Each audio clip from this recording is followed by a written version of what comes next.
found the first body smashed to pieces on the riverbank. Every bone was broken. The skull, a shattered dish with bits of gray brains leaking out. Examiner. The cause of death was blunt force trauma from a sledgehammer. Detective Rourke was, how could they know that the wounds were from a sledgehammer and not, like,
That was gonna kill me.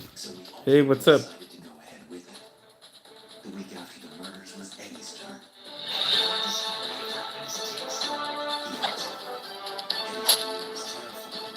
Did I get him? 38 now. He was gonna hit me. Oh, that was close.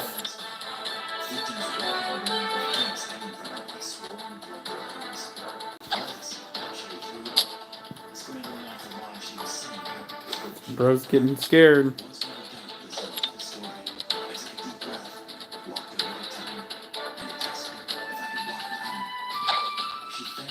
Oh no. This guy's gonna hit me. This guy's it's good though. I just like this guy like sucks.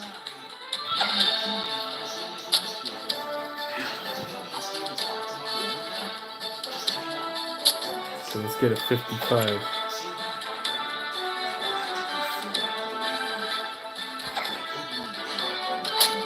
Oh, headshot. Got it. Finish him. I am the best. I don't know how to finish him. He's further away, so maybe 60.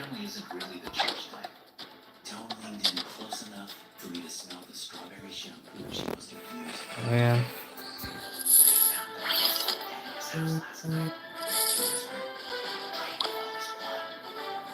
This guy's gonna jack me up, bro.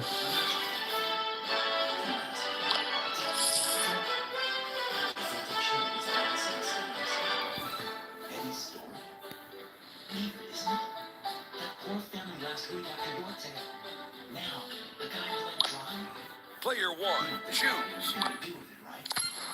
She flicked my shoulder. Of course not. No way. But it's too much to be a coincidence, Chris. I glanced around the park. The chill getting worse. The trees around us were covered in red and burnt leaves that reminded me of the campfire we gathered around each Friday. No, this. They're gonna jack me up.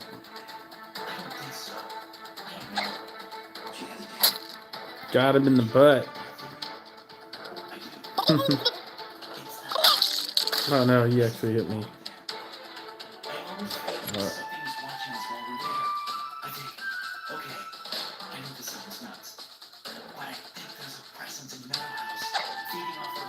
Headshot. Yes. Turkey Girl's gonna hit me. I don't like the sound of this. Okay.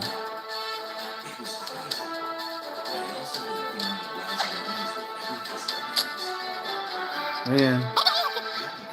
You didn't hit me on this one. Even in 3 years, that's only a couple of collective hours. Maybe that's enough. Tom stuck out her tongue. Oh, he's gonna hit me.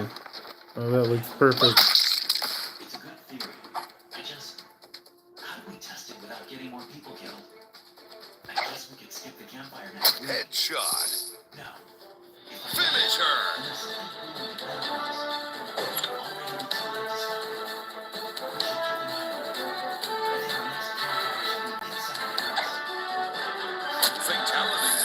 Fatality. Fatality, perfect. I'm so good. This game is hard, bro. I don't know. Hey, what's up, Matt? How are you? He stood up. Since we're in a secret society, now with a mission, we are? Absolutely. Anyway, now that we're in the secret society, we need to have an initiation. Yeah?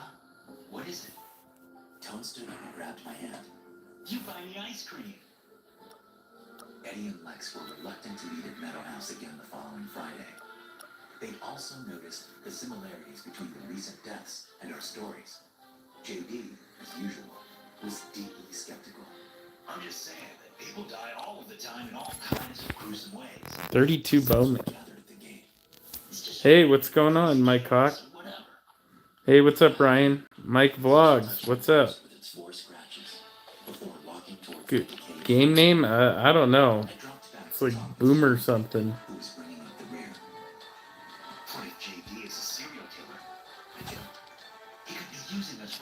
Wow, that was close. Oh, this guy's jacking me up.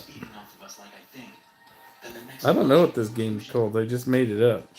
Is it called Bowmaster? Could be. I don't know. I'm not very good at this game. Come on. Same spot. This guy's gonna hit me. These guys are... I'm gonna lose.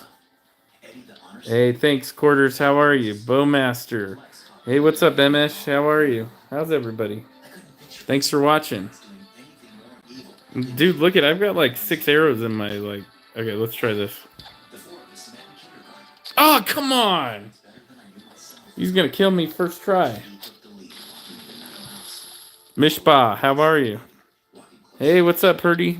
Oh, I'm gonna get my butt kicked right now. They got me in like the first try. I don't... Man, I suck at this game. What's up, Ray J? Ram J? How are you? Shout out, please. Ram J, shout out. I wish... let's see. I don't understand what we're doing here. Just checking out the house. He shot a glance at Tone and me since we were the ones who came to the group with Tone's theory. Is that a good enough shout out? Ram J Reyes, what's going on?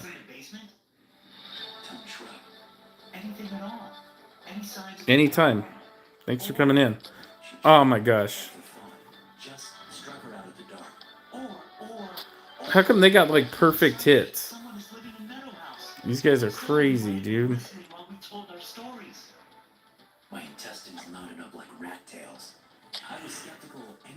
I don't think I could beat this game. This game's too hard. I'm gonna quit.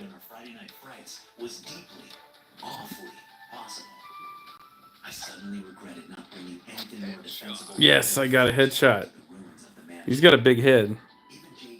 The game, I don't know. It's like some shark game. I think it's called Bowmaster. Somebody said. Oh, that sucks. Bro, he's gonna hit me.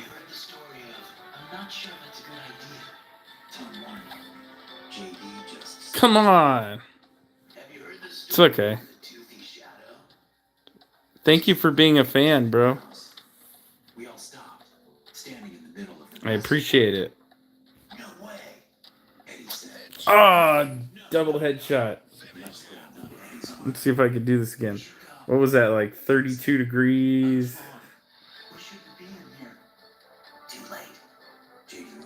32 degrees at 60? Nice. Fatality. That was good. I'm getting my butt kicked. I can get another Bowman. I'm a pro. Okay. I'm gonna get my butt kicked. Why was that last person so hard? I'm definitely... That's the basic rule, right? So he's 48. Split up in a haunted house, but JD was already going in a different direction. Eddie and Lex went up the stairs, while Tone and I sprinted for the hall connected to the foyer. Bro, why has he got like super... I looked back over my Why has he got like super like freaking throwing? Come on, I yelled, yanking bro. down the hall. There was a door open on our right. I pulled us Let's both see. in and kicked it shut in the same motion, pressing my back against it. Dude, this guy's gonna kill me this time. Oh. Come on. He's got like cheater stuff, dude. I can't believe I lost. I think if I lose, they do better. Man, that investor is easy to hit people with.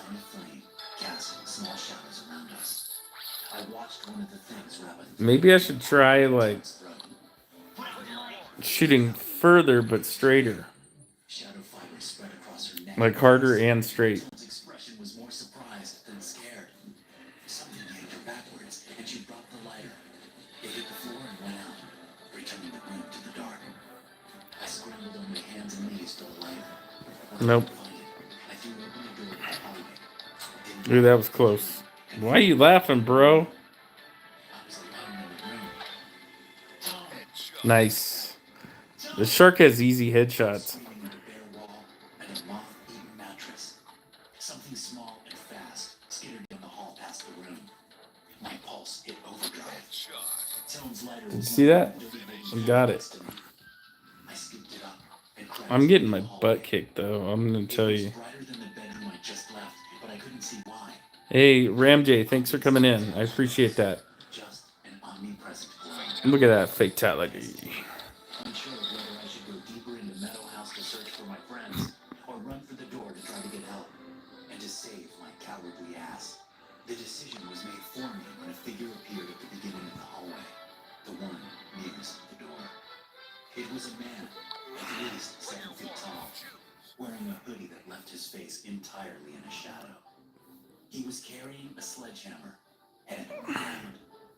The man began walking towards me, dragging the hammer. The sledgehammer slaughter, I said. You've got to be kidding me. I took off in the opposite direction.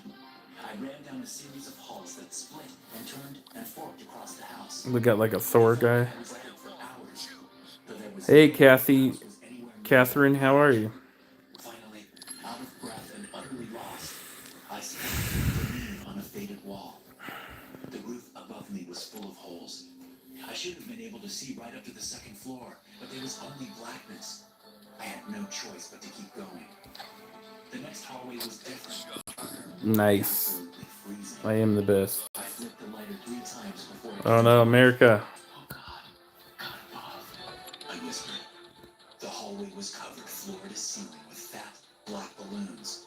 One of them twitched. Dicks. They were too Is there? That's pretty good actually for a while. I haven't had good views in a long time. engorged and stuffed with. One escaped between my lips. Lex and Eddie were barely recognizable. Only Come their on. faces down to the shoulder were visible hanging out of the swollen ticks. I thought about Oh running my through the God. minefield of creatures on the floor to try to help them, but I knew it was too late. Their faces were red, so drained of blood, they were nothing more than skin stretched tight over skulls. Oh, this guy's gonna jack me up right now. Okay, well he missed. Until I came That's to a good. door that led to a descending staircase.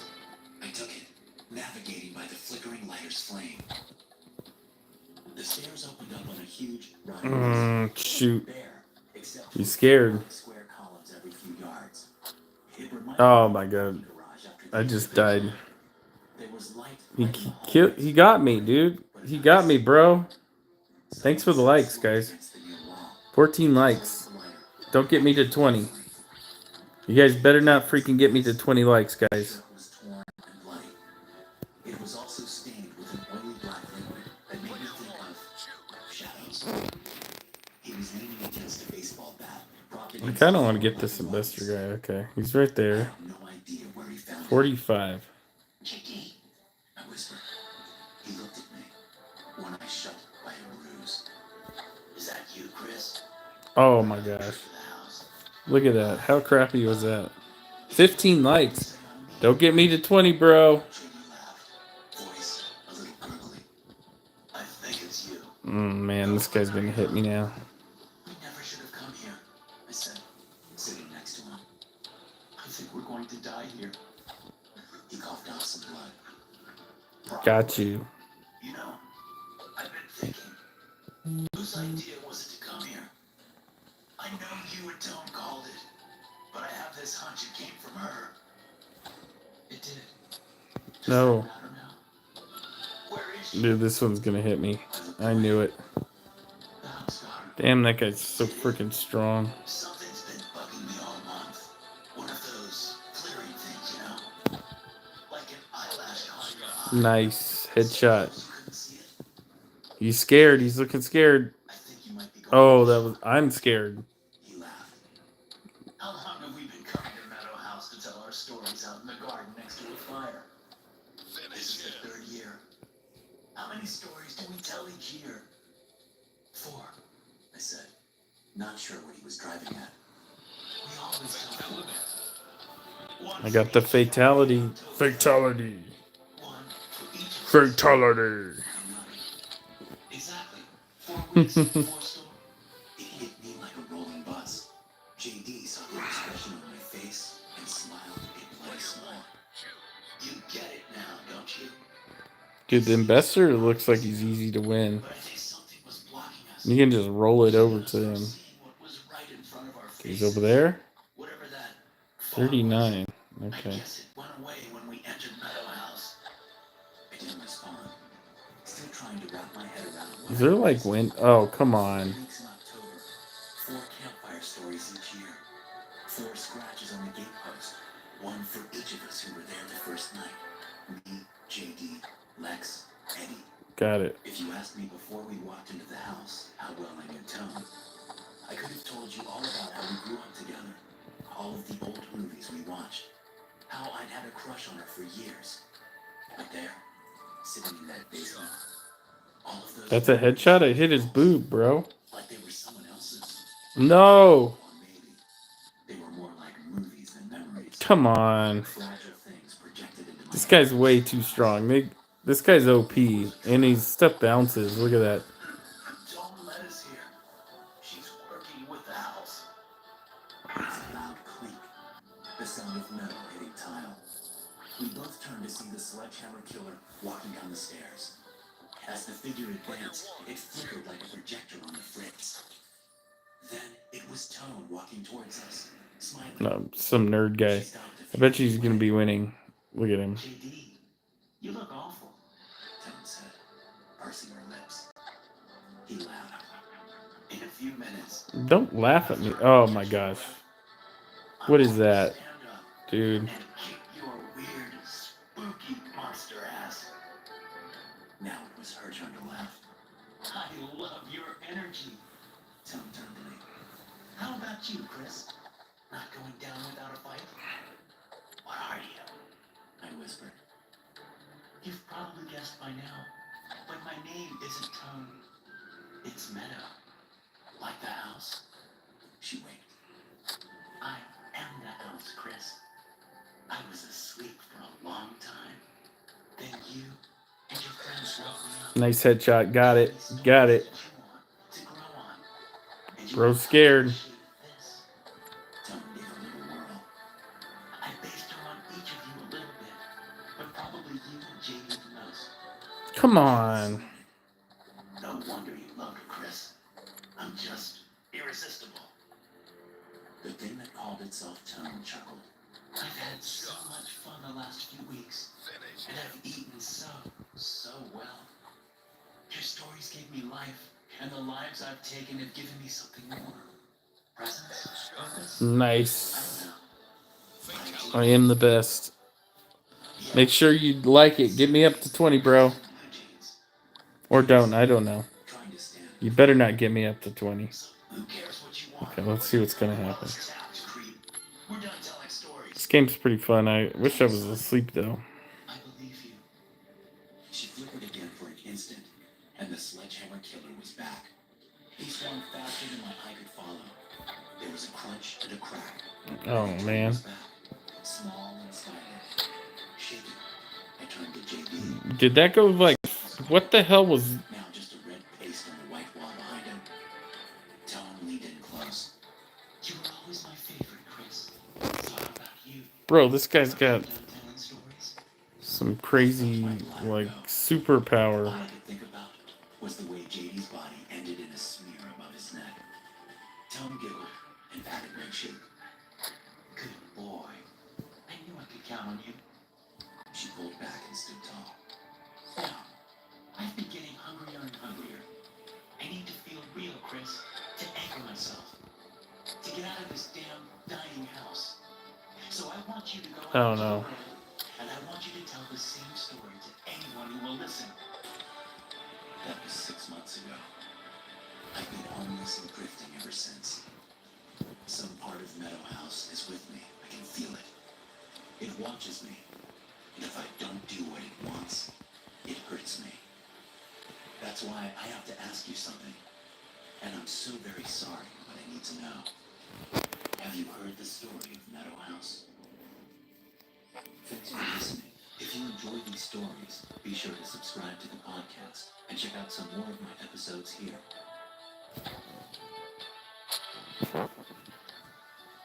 Man, this girl's gonna kill me right now. Look at... I can already tell. Oh, it worked. It worked. Okay.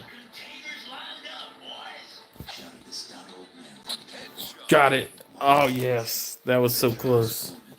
Was a wall of muscle. I am the bowmaster. Long white hair and a bushy beard. If Santa Claus had a Viking cousin, Jasper would be it. Our delivery window opens in less than 24 hours. We got pups on the crew this time. Gotta show them the ropes. Jasper looked down from the camera and gave me a wink as I drove the forklift forward. Dozens of other men scurried around the cavernous room. I thought I was gonna lose that one. And contained contents. I've been working That Thor guy was like overpowered by like 100. It was an easy job, with a pay scale that made my head spin.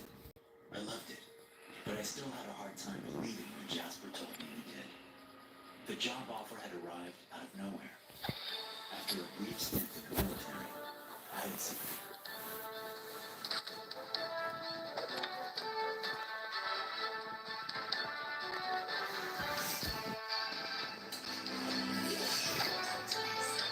some people just need to die.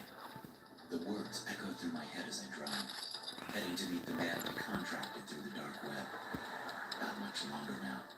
I'll get there soon though, and deal with whatever is waiting for me there. Some people just need to die. 6 simple words, but they've turned my world upside down. I never thought of myself as a cruel person. I still don't. But there are some things you just don't do. Some people Nice. you just don't mess with. Headshot. Where's the line to cross? How do you know it has been crossed?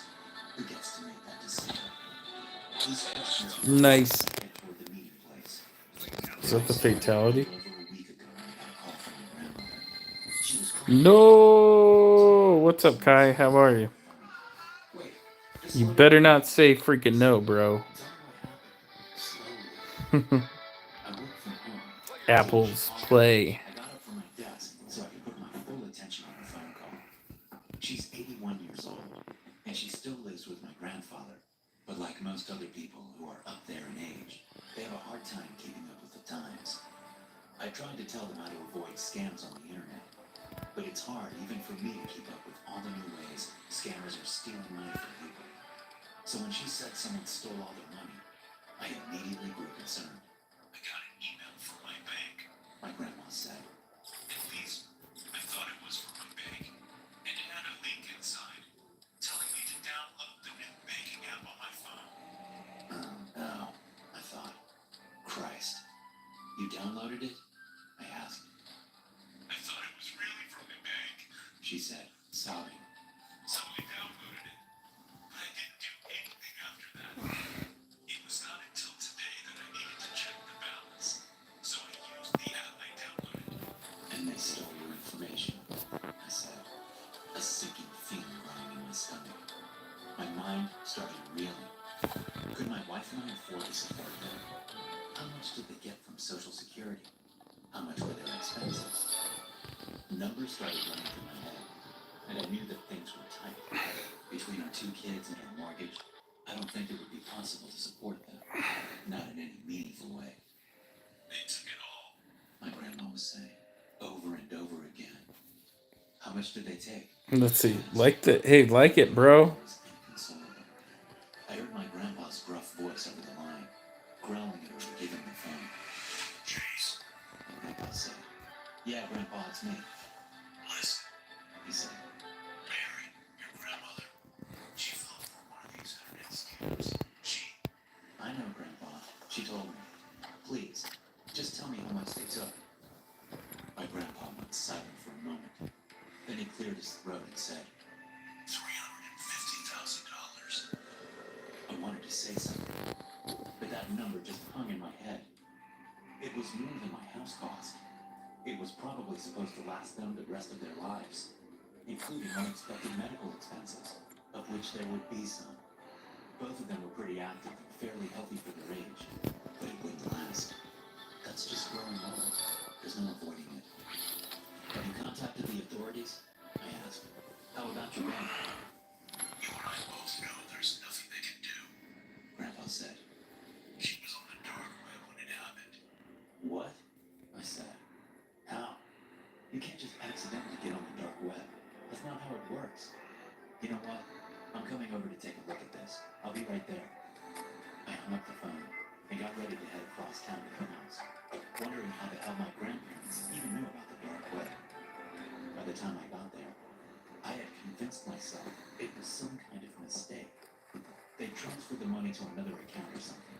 We'd get it back. Before I could knock, my grandmother opened the front door of their nice little house in a small retirement community. She was still crying. I'm sorry, she said. You don't have to apologize to me, Grandma, I said, giving her a hug. Now let's figure out what happened to your money. Grandma.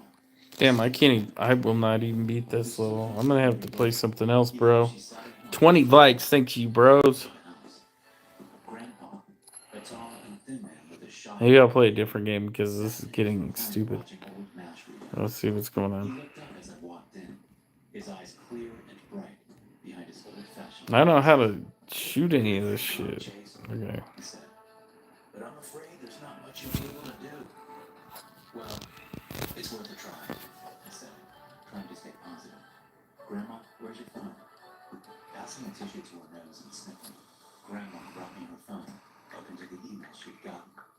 It did look like a legitimate email. Everything was spelled right, the logo looked correct, and the message was professional. There was a button at the bottom of the email that said, download the new app. I held my thumb on it until a box showing the link came up. It looks like this thing had you download a Tor browser from some third-party site, he said. I closed the email app and told her to show me the icon of the phone she had used. It looked like a legitimate bank icon sitting on her home screen, ready for use. It was pretty sophisticated. I might have even fallen for it. Her bank must have been hacked recently, I thought, allowing these scammers to get the email addresses of the bank's customers. For such an operation, I was skeptical that the source of the email would link to anything. It had probably been bounced around the world before landing on Grandma's inbox. I gave her the phone back and sighed. So how long until this really starts affecting you? How much are your monthly expenses? Grandpa shook his head, still watching Alan Alda as Hawkeye cracking jokes on the television. This is going to ruin us. We were living off that money. What about Social Security? I asked. It's about enough for food. No, But it won't pay the mortgage. Man, I sucked. I'm giving up on this stupid game. Let's get out of here. Maybe I can help. No, let's find a different game because that was stupid. Grandpa laughed at that, and I knew he was right. My mother and father were probably worse off than Hey, can you like the video at least? what you'd call financially illiterate. Well, I better call the police. Then you should call your bank, I said. Suddenly, Grandpa stood up. We'll play Stealth Master. Toward me with a conspiratorial look in his eyes. He placed an arm around my shoulders and said, come with me, Chase. Don't you put any ideas into his head, James. Grandma said, when she sat on the edge of her recliner. Grandpa ignored her, leading into his living office. I've got another idea, he said to me when we were inside the room with the door closed. For what? I said. For getting our money back. I looked hard at Grandpa and determined that he was of clear mind. He was as sharp as ever, minus forgetting a few minor things here and there. I decided to hear him out. Okay, I said. What's your idea? He smiled at me and ran a hand through his shock of All right. he sat down at his computer. He held a passing I'm not the resemblance to noob at that, bro. Back to the Future movies. I was surprised to see him open up a Tor browser on his laptop. He navigated quickly to a site on the dark web called White Hats for Hire. Look at this, he said, clicking on one of the listings. It was a brief page claiming that one of those white hats could recover stolen funds for a 20% cut, but only if the stolen funds totaled over $100,000. There was no upfront charge, and if they couldn't recover the funds, you didn't pay. The bottom of the listing, a small print, said something about delivering the guilty parties to you for an extra 10%. You're kidding, right? I said. Have you ever known me to kid about money, Chase? Grandpa said, his voice a stern growl. Well, no, but this is crazy. This could be a honeypot, an FBI trap, or it could be something else. I'm sure they'll ask you for your bank information to find the money, or some nonsense like that. So, all the money's gone. What are they going to do with an empty bank account? Besides, there's nothing illegal about asking someone to find stolen money for you. It's like hiring a private detective. I wasn't so sure about that one, but I couldn't think of any way to refute it. So I just stood next to him and read the listing again. It really was tempting. No upfront costs. It wasn't an obvious ripoff. Not that I could tell. Well, I don't know, I said. I mean, it's your money. You're welcome to try it, I guess. I want to try it, he said. But I'd like you to handle the communication for me. You're a young man with a finger to the pulse. You'll be able to tell better than me if something seems off. I sighed. If you really want me to try this, I will. But I get ultimate veto power. If it doesn't seem right, then I'll shut it all down, okay? Fine, he said. Dang, I am the best. Okay. Bro, did you see that boss reward? And then I'll get this thing rolling. You're the noob. Chase, Grandpa said. I want whoever did this delivered to me. I'll pay the extra 10%.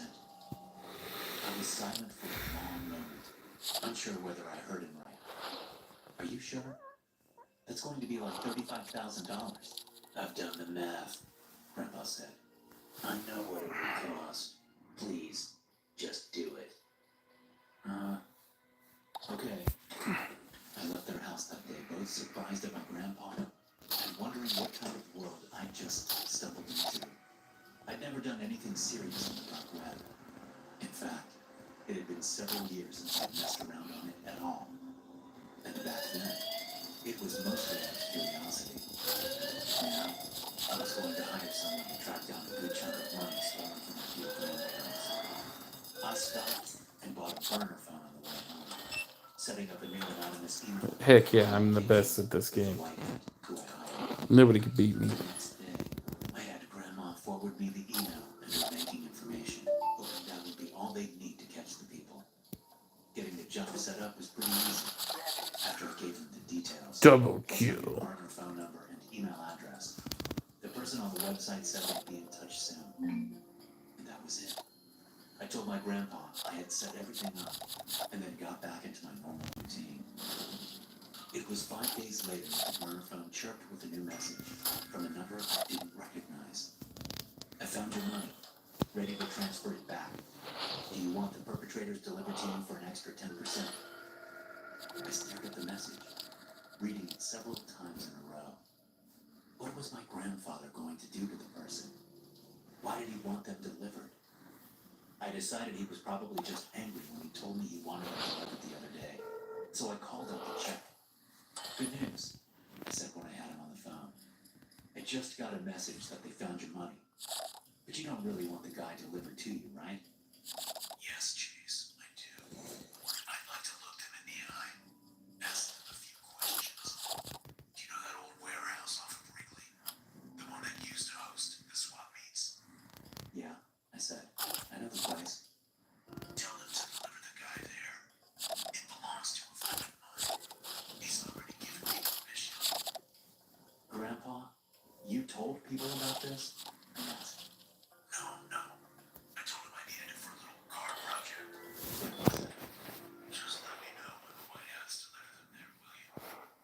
Yes, okay, I said.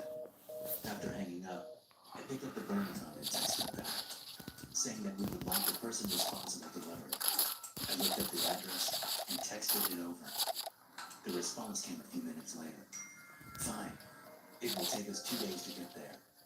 They spent some of your money, so expect $232,545 in your account. That's with our 30% taken out. I recommend moving the money out of the compromised account immediately. I thought it would be easy to say that the thief spent a little over $10,000 and keep it for themselves. Of course, it would be easy just to keep it all for themselves. It was looking like this was a legitimate business and not some sort of a scam. About 5 minutes later, my grandpa called and told me that $232,545 had just shown up in the account. He told me that he moved it to a different account at a different bank, and that my grandmother was still coming through. He said. Then Grandma grabbed the phone away from Grandpa and thanked me about a dozen times for helping them. Before I got off the phone, Grandpa got back on again and told me to call him when I got the word that they were at the warehouse. I will, Grandma, I told him. He said 2 days, so I'll call you then. He said, yeah, Grandpa. I know you probably don't like this. I don't want to do that. But some people just need to die. My grandpa hung up. I took the phone down from my ear, staring at it, as if it could give me some insight into this person I thought Oh no, oh no, no. just need to die? I whispered to myself. Now I was down to the warehouse. The words Double still kill. rattling around in my head. My grandpa is on his way to meet me there. But as I draw closer, I can't help but think that I'm on my way to witness a murder. I'll admit that I was filled with anger when I first learned that someone had stolen my grandparents' life savings. But does that deserve a death sentence? I pull outside the warehouse, and my grandpa pulls up next to me. I get out of my car, noticing the windowless van parked nearby. A man in a white mask gets out of the driver's side. Another one gets out of the passenger's side. They both head over to the back. The back doors are facing the warehouse, by design, I'm sure. By now, my grandpa has parked and had gotten out of his car. He walks up to the door, unlocking it with the keys for entry. I look around. We're in such a great area, which is probably one reason why the warehouse is vacant. A couple of cars drive by on the street, but they're far enough away that they probably can't see much of what's going on. The two guys in the white masks pull two people with black hoods over their heads out of the van. Although I can't see their faces, I can tell by their clothes that it's a man and a woman. Grandpa holds the door open, while the two masked men shove the two people into the warehouse. Pretty soon, I find that I'm standing alone in the parking lot. I have to force myself to go inside, blocking the metal chair set up in the middle of the warehouse, near a table with some tools on it. The men in white masks are using ropes to tie the man and woman to the chairs. When they're done, they stand up and look at my grandpa. These two run a hacker house in Russia, one of the masked men says in an English accent. They're not the ones who actually sent the email, but it's their operation. Who was it that actually sent the email? Grandpa says. Let's just say that getting these two was a messy operation. The entire hacker house is gone, along with most of the hackers.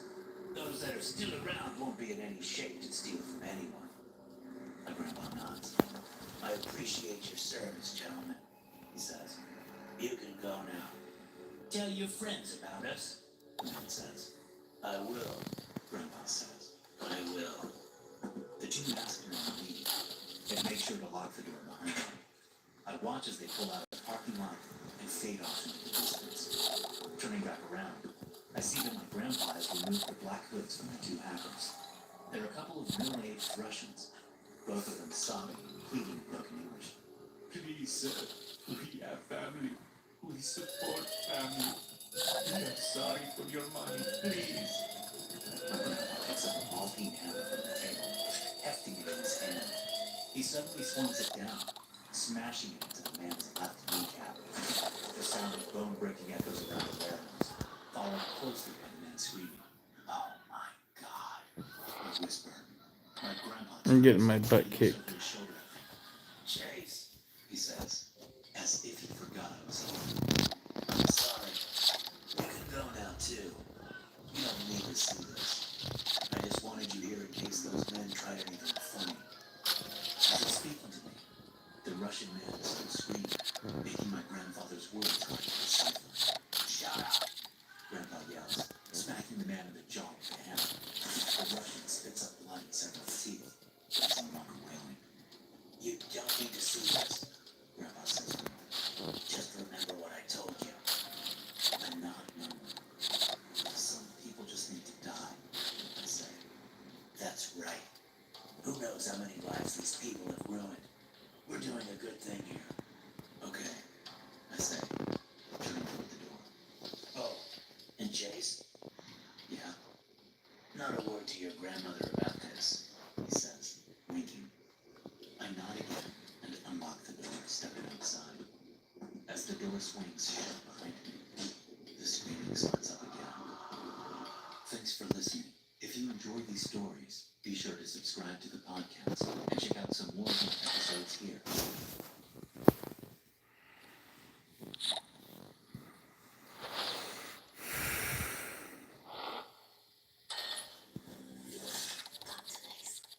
The keys were dull and yellowed by age.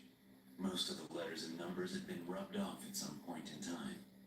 The body looked clean, but when Brian leaned in to get a closer look, a faint whiff of rust reached his nose. Let's see. I'll probably go to bed after this one. Despite the obvious flaws, Brian had to have the typewriter. How much? Brian asked, the young punk seated in a ready-to-collapse at any second wicker chair next to a TV tray with a cash box on it. How much is what? The young punk asked. He didn't even bother to look up from his phone. Brian stood there and waited for the young punk to put his phone away before answering. It was a long wait. Finally, the young punk glanced up, a seriously bored look on his face. What do you want? The young punk asked. He started to go back to his phone, but Brian placed a hand on the screen. Hey, what the fuck, man? The young punk yanked his phone away and tried to stand up, but the ready-to-collapse at any second wicker chair kept shifting and warping, making it impossible for the young punk to stand. He gave up and settled back instead, pretending that was what he wanted to do the entire time. The typewriter, Brian asked. How much? Does it work? The young punk asked. It doesn't have the ribbon, Brian replied. The young punk blinked at him. It needs a ribbon for the keys to stamp. That's how letters end up on the paper.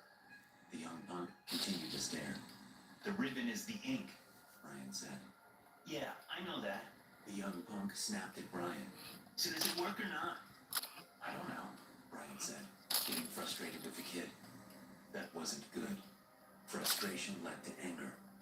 The young punk couldn't be older than his mid-20s. Brian was twice his age plus a little more.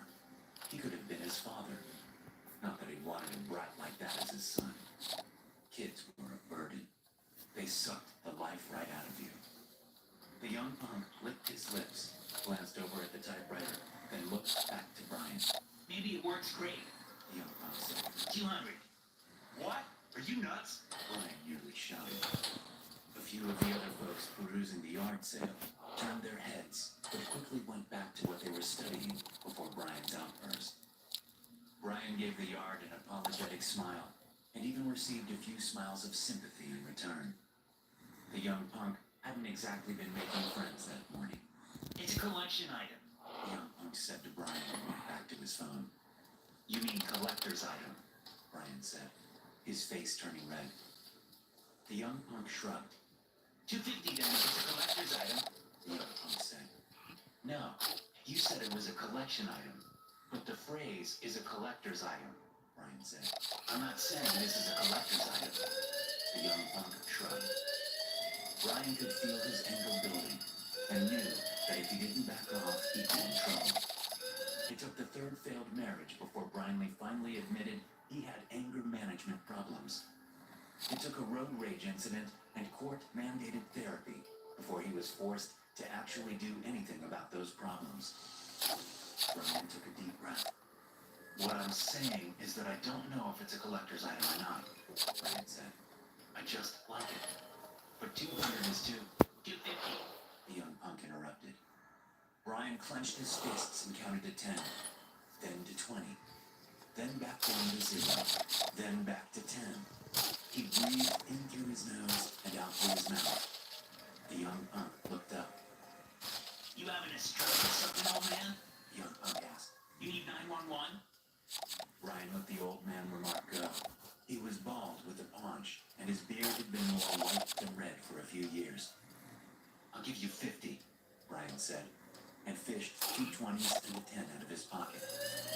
The young punk looked at the cash and laughed. Venmo only, the young punk said. You won't take cash? Brian asked. Who doesn't take cash? The young punk pointed at himself. And it's 250. Then what the hell is the cash box for? Brian asked. It's for sale, $10, the young punk said. Brian took a look around the front yard, which was filled with brown dirt and dead grass instead of the nice manicured lawn that had been there for years. Brian had lived in the neighborhood for more than 2 decades. He'd suffered through his 3 marriages in a bungalow just around the corner.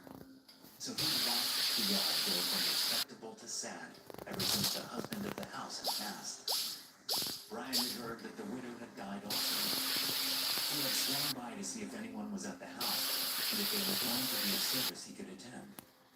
Instead, Brian found a punk kid sitting in a ready-to-collapse wicker chair and most of the house's contents set randomly around the front yard. A handmade sign declaring yard sale was duct-taped to an ancient console television set by the sidewalk. You aren't selling anything because you're only taking Venmo, Brian said.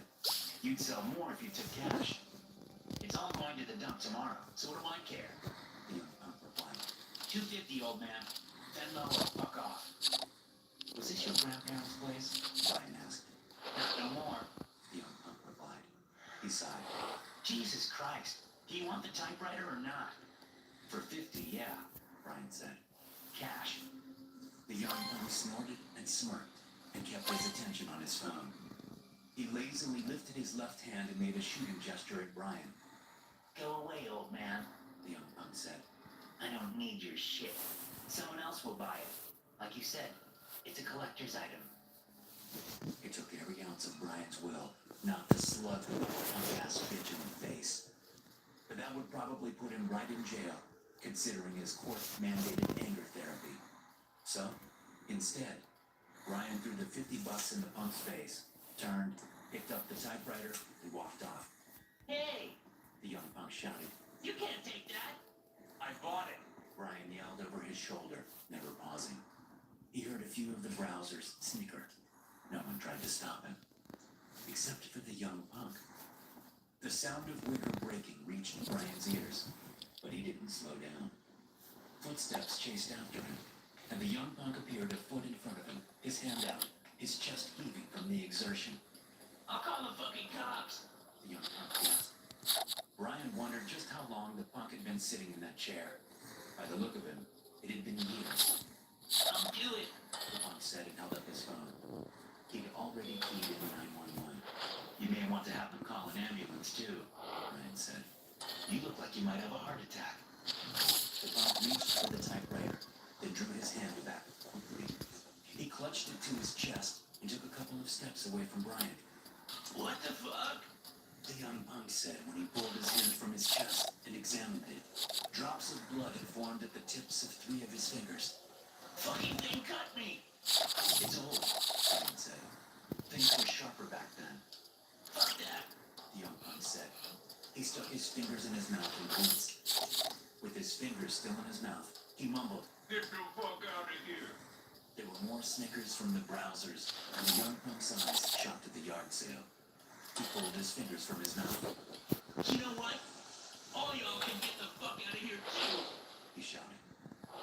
The young punk stormed through the yard and into the small house, the door slamming behind him.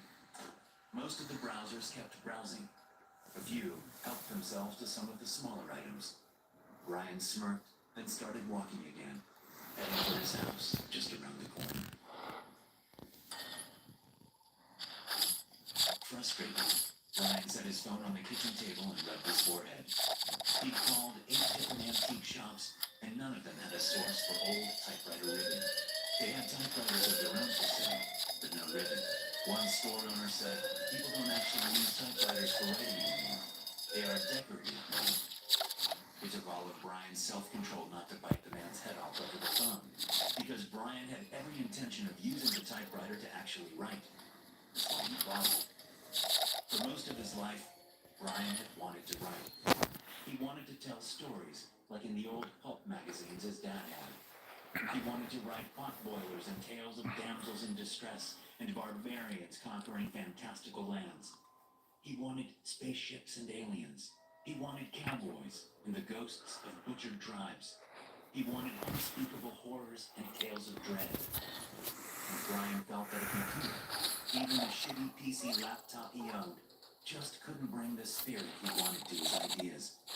He tried for decades to write that way, and nothing ever came of it. He even tried a pen and pad, but get the same lack of results. A typewriter, he thought, would unleash the real writer in him and get him back to the inspiration and origins of his love of pulp fiction. But the fucking typewriter didn't have ribbon, and Brian couldn't find any anywhere. He even tried the internet, and that was less help than the local antiques dealers. He was told more than a few times that not only did they not have the ribbon he needed, but that the model of typewriter he had didn't exist. He'd been laughed off the phone at least 3 times. The email responses were even worse. The internet could be cruel, and Brian was sick of it. Brian sat at his kitchen table, eyes on the useless pile of iron and steel, ready to scrap the whole thing. Except, deep in Brian's gut, he knew that the typewriter was the one. The typewriter was the key to unlocking the genius that had been hiding in Brian for so long. Brian's phone rang, waking him from his thoughts of defeat and yearning. He didn't recognize the number, so he let it go to voicemail. When the inevitable alert chirped and the icon appeared, Brian played the message. Good evening, sir. This is John Dolan. The voice said. I have heard through the grapevine that you were looking for a typewriter ribbon. Please call me back. I have what you were looking for. The voicemail stopped, and Brian stared at his phone. That was weird. But Brian called the man back. It wasn't like he had many other options. I'm glad you called back. Dolan said before Brian could say a word. I have what you need, sir. You do? Great, Brian said. The model is... Underwood Model 13. The man, Dolan, interrupted. A very rare typewriter indeed. Really? I guess you're gonna gouge me on the price, huh? Brian said, almost snapping. There was silence on the other end. Brian took a deep breath. Sorry, it's been a tough search. Oh, I get that. Dolan said with a chuckle. I've been in the antique business for a very long time now. It can be very tough indeed. Brian rolled his eyes. In just the few hours he'd been interacting with them, Brian came to realize that antique dealers were a little quirky at best. Okay, so when can I come pick up the ribbon? Brian asked. I close soon, but we can arrange a meeting for this evening. Dolan said. After hours. Alarm bells went off instantly in Brian's head. After hours? I just want some ribbon for this old typewriter. I don't want to sell state secrets or anything. What are your normal business hours? The story idea exploded in Brian's brain, and he wished desperately that he could type it out that very second. He knew the keys would bring to life the spies and intrigue that had suddenly flooded his imagination. An item like this, I prefer after hours, sir. Dolan said. Brian hesitated. It sounded sketchy, but the story that had exploded into his head was already raging along. He knew character names, he knew the plot, and even the plot twist. Fine, sure, let's meet, Brian said. When and where? How soon can you be here? Dolan asked. 30 minutes? Brian replied. Good, good. Dolan said. I'll be closed by then, so just knock loudly on the back door. I'll let you in and you can get your ribbon. Great, I'll see you in, Brian started to say. Bring the typewriter. Dolan said then hung up. Brian stared at his phone for a second. Dolan hadn't told him which antique shop it was. He'd reached out to so many that it wasn't obvious to Brian which shop Dolan was calling from. So Brian searched the internet once more. Dolan's curios and hard to find, read the Google list. No website, only an address, phone number, and 3 2-star reviews. One of the reviews said that the shopkeeper was a crazy old coot and stay away. Another said that the items for sale all looked like someone had pulled them from crime scenes. The third review said that the prices for the items were suspiciously low. The reviewer suspected counterfeit and fake merchandise. Brian closed his computer and took a long look at the typewriter. Was it worth it? The spy story that was almost fully formed in his brain told him it was. Brian grabbed up the typewriter and left his house.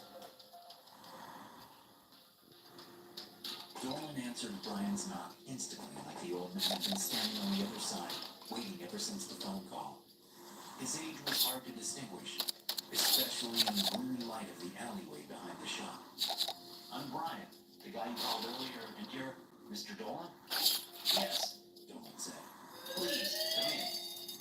Dolan hurried Brian inside. He closed and locked the back door. This way, Dolan said, and led Brian through a maze of grandfather clocks and stacked chairs until they reached a space in the back room's corner that was set up like an office. A desk, a couple of chairs, several dented, rusty filing cabinets filled the corner space. Dolan plopped down in the chair behind the desk and gestured at Brian to